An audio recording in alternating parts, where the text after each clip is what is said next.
जय Hind and hello guys, स्वागत है आपका आपके अपने YouTube चैनल ज्ञानदेही होस्ट में। और इस वीडियो में मैं आपको बताने वाला हूं राजस्थान 4th ग्रेड यानी कि चतुर्थ श्रेणी भर्ती 2025 अप्लाइंग ऑनलाइन प्रोसेस के बारे में, जहां पर आपको लेटेस्ट अपडेट के साथ में फॉर्म को कैसे फिल करना है इसके बारे में संपूर्ण जानकारी दी जाएगी। तो आपको वीडियो को पूरा देखना है और आपके पास गाइज यहाँ पर ये अंतिम मौका है फॉर्म को भरने का, क्योंकि फॉर्म को भरने की लास्ट डेट आपकी 19 अप्रैल 2025 है। और मैं आपको बता दूं कि जो एसएसओ की वेबसाइट के माध्यम से फॉर्म निकलते हैं उसमें लास्ट डेट बढ़ने का कोई ऐसा रिकॉर्ड नहीं है, क्योंकि जितने भी फॉर्म निकले हैं रिसेंटली उनकी लास्ट डेट आगे नहीं बढ़ी है। तो आप इस इंतजार में मत बैठेगा कि आपकी लास्ट डेट आगे बढ़ेगी। अगर आप इसमें एलिजिबल है और आपका इंटरेस्ट है फॉर्म को फिल करने का, तो जितना जल्दी हो सके इस वीडियो को देख करके फॉर्म को भर लीजिए ताकि आपसे कोई भी मिस्टेक न हो। अब चलिए शुरू करते हैं गाइज। अगर आपने अभी तक वीडियो को लाइक शेयर नहीं किया कर दीजिएगा और चैनल को सब्सक्राइब कर लीजिएगा। फिर जो लिंक मैंने वीडियो के डिस्क्रिप्शन में दिया है आप ओपन करेंगे और आपको जानने को मिलेगा कि इसमें 53,749 वैकेंसी निकाली गई है। एज लिमिट 18 से 40 साल के बीच रखी गई है। 10वीं पास कैंडिडेट अप्लाई कर पाएंगे। एंड आपको मैंने बता ही दिया कि 19 अप्रैल 2025 तक आप इसमें फॉर्म को भर पाएंगे। फीस की इन्फॉर्मेशन देख सकते हैं, ये आपकी वन टाइम फीस रहती है जब आप इसमें OTR करते हैं, और उसके बाद में जब आप जो भी आपकी कैटेगरी के ऊपर फीस एप्लीकेबल है वो फीस पे करते हैं, तो उसके बाद में जितने भी फॉर्म आप भरते हैं एसएसओ की वेबसाइट का इस्तेमाल करके फिर आपको कोई भी फीस पे नहीं करनी पड़ती। अब आप यहाँ पर ये इन्फॉर्मेशन चेक करने के बाद आएंगे और देखेंगे OTR की वीडियो। मैंने यहाँ पर OTR के लिए एक अलग से वीडियो बनाई है, आप इस वीडियो को वॉच कर लीजिएगा। जब आप एक बार OTR कर लेंगे तो फिर आपको बार बार अपनी डिटेल्स फिल करने की आवश्यकता नहीं पड़ेगी। आप डायरेक्टली अपनी लॉगिन इन्फॉर्मेशन का इस्तेमाल करके बहुत ही सिंपल जानकारी के साथ में, बहुत ही कम जानकारी के साथ में अपना फॉर्म भर पाएंगे। तो इसके बाद गाइज अब आप यहाँ पर बेसिकली इंपोर्टेंट लिंक के सेक्शन में आएंगे और अप्लाई ऑनलाइन लिंक ओपन करेंगे। देन आपके सामने यहाँ पर एसएसओ का इंटरफेस आ जाएगा। मैं आपको बता दूं कि अगर आपने इस वेबसाइट का इस्तेमाल करके पिछले 4-5 साल के अंदर कोई भी फॉर्म भरा है तो आपका अकाउंट बना हुआ होगा। आपको यहाँ पर दोबारा से रजिस्ट्रेशन करने की आवश्यकता नहीं है। आप उसी डिटेल से लॉगिन करेंगे जिसमें कि आपको आपकी एसएसओ आईडी या फिर यूजर नेम यहाँ पर एंटर करना है एंड जो आपने पासवर्ड बनाया था वो डालना है। बट गाइस अगर आप आपका पासवर्ड भूल चुके हैं तो आप यहाँ पर I forgot my password click here, इसके सामने क्लिक हियर पर क्लिक करेंगे एंड देन जो आपकी एसएसओ आईडी है वो यहाँ पर डालेंगे। जो मोबाइल नंबर या फिर ईमेल आईडी आपने रजिस्टर की थी वो डालेंगे। ये कैप्चा कोड फिल करेंगे एंड देन सबमिट के ऊपर आप जैसे ही क्लिक करेंगे तो आपको मैसेज के माध्यम से आपका जो पासवर्ड है वो सेंड कर दिया जाएगा। अगर आप आपकी एसएसओ आईडी भूले हैं तो आपको यहाँ पर उसको भी रिसेट करने का ऑप्शन दिया है। पर गाइज अगर आप यहाँ पर पहली बार इस वेबसाइट का इस्तेमाल करके कोई फॉर्म भर रहे हैं तो आपको रजिस्ट्रेशन करना होगा। इसके लिए आप यहाँ पर रजिस्ट्रेशन के ऊपर क्लिक करेंगे। फिर आपको यहाँ पर सिलेक्ट करना कि आप इनमें से किस माध्यम से लॉगिन होना चाहते हैं। तो यहाँ पर आपको जन आधार का भी ऑप्शन दिया है और गूगल का भी ऑप्शन है। तो आप यहाँ पर गूगल सेलेक्ट कर लीजिएगा। गूगल सेलेक्ट करने के बाद में आपको आपकी ईमेल आईडी का यहाँ पर इस्तेमाल करना है। कोई भी ईमेल आईडी आप यहाँ पर डालिए एंड देन नेक्स्ट के ऊपर क्लिक कीजिए। अब गाइस यहाँ पर आपके सामने कुछ ऐसा इंटरफेस आएगा। जैसे ही आप अपनी ईमेल आईडी एंड उसका पासवर्ड डाल करके लॉगिन कर लेंगे, अब आपको यहाँ पर आपकी एसएसओ आईडी बना लेनी है। आप अपनी ईमेल आईडी के अकॉर्डिंग जो एसएसओ आईडी फैच की गई है, अगर यही रखना चाहते तो ये भी रख सकते हैं। अगर आपको इसमें कोई बदलाव करना है तो वो भी आप कर सकते हैं। फिर आपको एक पासवर्ड बनाना है नया, और आपका एक पासवर्ड कैसा होगा वो आप देख लीजिए। पासवर्ड के अंदर इंग्लिश का कैपिटल लेटर कम से कम एक, स्मॉल लेटर कम से कम एक, ज़्यादा कितने भी हो सकते हैं, स्पेशल कैरेक्टर और साथ ही डिजिट का आपको इस्तेमाल करना है। तो कुछ इस तरह का पासवर्ड बनाने के बाद में उसको दोबारा डालेंगे, वेरीफाई कर देंगे, अपना मोबाइल नंबर डालेंगे जो कि आप रजिस्टर करना चाहते हैं, और यहाँ पर ईमेल आपकी ऑलरेडी दी गई है। इसके बाद में आपको रजिस्टर के ऊपर क्लिक करना है। अब गाइज आपके सामने लॉगिन का पेज आएगा जैसा कि आप यहाँ पर देख सकते हैं। अब आपको यहाँ पर वो आपकी एसएसओ आईडी डालनी है जो कि अभी आपने बनाई है, या फिर आपका यूजर नेम डालना है, आपका पासवर्ड डालना है जो कि अभी आपने बनाया, ये कैप्चा कोड डालेंगे एंड देन लॉगिन के ऊपर क्लिक करेंगे। अब गाइज आपके सामने यहाँ पर ये अपडेट प्रोफाइल का ऑप्शन आएगा। तो आपको सबसे पहले आपका फर्स्ट नेम एंटर करना है 10th के सर्टिफिकेट के अकॉर्डिंग। फिर आपको आपका लास्ट नेम एंटर करना है। इसके बाद डिस्प्ले नेम अगर आप अपना चेंज करना चाहते हैं तो ये भी आप यहाँ से चेंज कर सकते हैं। फिर आपकी जो डेट ऑफ बर्थ है वो आपको यहाँ पर इस तरह से कैलेंडर के ऊपर क्लिक करके सिलेक्ट कर लेनी है। पहले ईयर, फिर मंथ और उसके बाद में डे। देन गाइज यहाँ पर जेंडर आपको सिलेक्ट करना है। अगर आप यहाँ पर नंबर ऐड करना चाहते हैं, आपने नहीं किया तो आप यहाँ पर इसके सेक्शन के ऊपर क्लिक करके अपना नंबर डालेंगे। सेंड ओटीपी पर क्लिक करेंगे तो ओटीपी जाएगा, वो ओटीपी यहाँ पर डाल करके वेरीफाई करना है।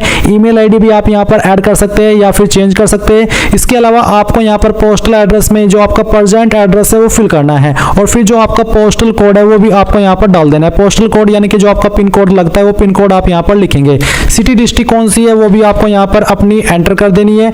एंड इसके बाद में गाइस आपकी जो स्टेट है वो भी आपको यहाँ पर सेलेक्ट कर लेनी है। फिर अगर आपकी बहामासा आईडी है तो वो आप यहाँ पर डाल देंगे, अगर नहीं है तो आप इसको ऐसे ही छोड़ दें। जन आधार आईडी है तो वो यहाँ पर डाल देंगे एडिट के ऊपर क्लिक करके, नहीं तो आप इसको ऐसे ही छोड़ देंगे। एंड उसके बाद में अगर आपका आधार आईडी है तो आप यहाँ पर डालेंगे, कोई ओल्ड एसएसओ आईडी है तो आप यहाँ पर दे देंगे। एंड उसके बाद में इन सभी जानकारी को चेक करते हुए आप अपडेट के ऊपर क्लिक करेंगे। प्रोफाइल की जानकारी अपडेट करने के बाद में गाइज आपको यहाँ पर लेफ्ट साइड में सिटीजन एप्स G2C इसके ऊपर क्लिक करना है। इसके ऊपर क्लिक करने के बाद आपके सामने ये सभी एप्स आ जाएंगे। आपको यहाँ पर रिक्रूटमेंट पोर्टल सर्च करना है, तो आप यहाँ पर REC लिख दीजिए और जो रिक्रूटमेंट पोर्टल का ऑप्शन है ये आपको टिक करना है। अब गाइज आपके सामने यहाँ पर ऑनगोइंग रिक्रूटमेंट सेक्शन के अंदर सबसे नीचे की तरफ क्लास 4 एम्प्लॉय डायरेक्ट रिक्रूटमेंट 2024 देखने को मिलेगी। आप अप्लाई नाउ के ऊपर क्लिक करेंगे। इसके ऊपर क्लिक करने के बाद में आप यहाँ पर क्लास 4 इसके ऊपर क्लिक करेंगे। एंड देन जो आपने OTR के अंदर इन्फॉर्मेशन भरी थी वो आपको रिव्यू करने का मौका मिलेगा। अगर आप OTR के अंदर दी हुई जानकारी को अपडेट करना चाहते हैं, कोई जानकारी आपको लग रही है इनमें से गलत, तो आप अपडेट के ऊपर क्लिक करके अपडेट कर लीजिएगा, नहीं तो आप यहाँ पर प्रोसीड पर क्लिक करेंगे। प्रोसीड पर क्लिक करने के बाद अब आपको यहाँ पर आपकी अन्य जानकारी भरनी है, जैसे कि मदर नेम आपको यहाँ पर देने का मौका मिलेगा। अगर आपको यहाँ पर ये जो ग्रे व्हाइट है इसमें कोई चेंजेस करना है तो आप OTR की इन्फॉर्मेशन अपडेट करके यहाँ पर राइट साइड में क्लिक करके अपडेट प्रोफाइल पर क्लिक करके कर सकते हैं, अन्यथा आपकी जानकारी यहाँ पर ऐसे ही आएगी जैसे कि आप यहाँ पर देख सकते हैं।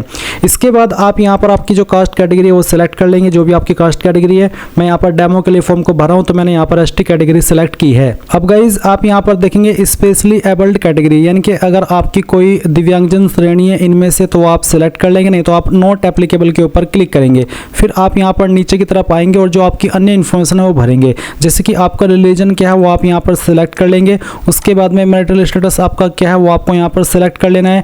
एंड देन आप यहाँ पर फिर नीचे की तरफ आएंगे और देखेंगे आपका मोबाइल नंबर।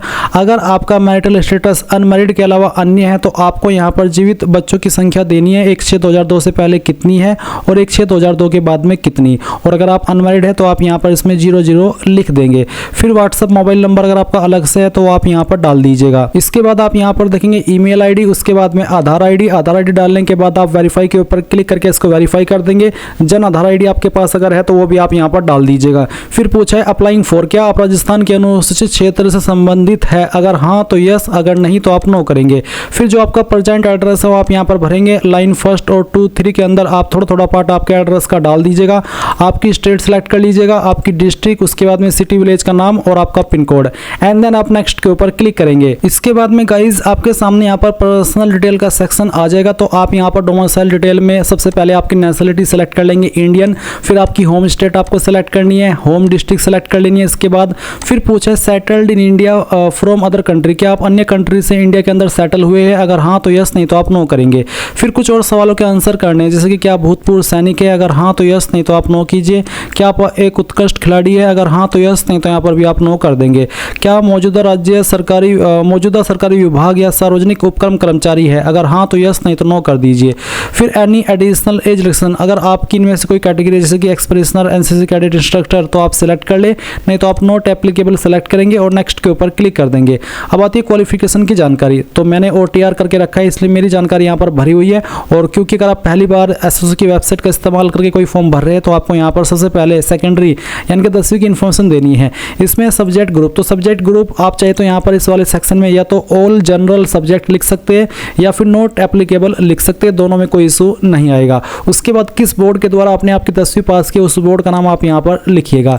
फिर आपका रोल नंबर क्या था या इनरोलमेंट नंबर क्या था, कोई एक चीज़ आप यहाँ पर डाल दीजिए। उसके बाद आपके नंबर किसके अंदर थे, CGPA, ग्रेड, परसेंटेज, तो जो भी था वो आप सिलेक्ट कर लीजिए। मेरा परसेंटेज है तो मैंने परसेंटेज सिलेक्ट किया है। किस साल के अंदर पास कर ली थी वो साल सिलेक्ट कर लेंगे और परसेंटेज आपकी कितनी थी या फिर ग्रेड आपकी कितनी थी वो यहाँ पर भर दीजिएगा। अगर आपने 12वीं भी की है तो आप 12वीं की इन्फॉर्मेशन भी सेम तरीके से भरिए, पहले सब्जेक्ट ग्रुप, फिर उसके बाद में बोर्ड का नाम, 12वीं का रोल नंबर, नंबर किसके अंदर थे वो, आपका पासिंग ईयर और आपकी परसेंटेज।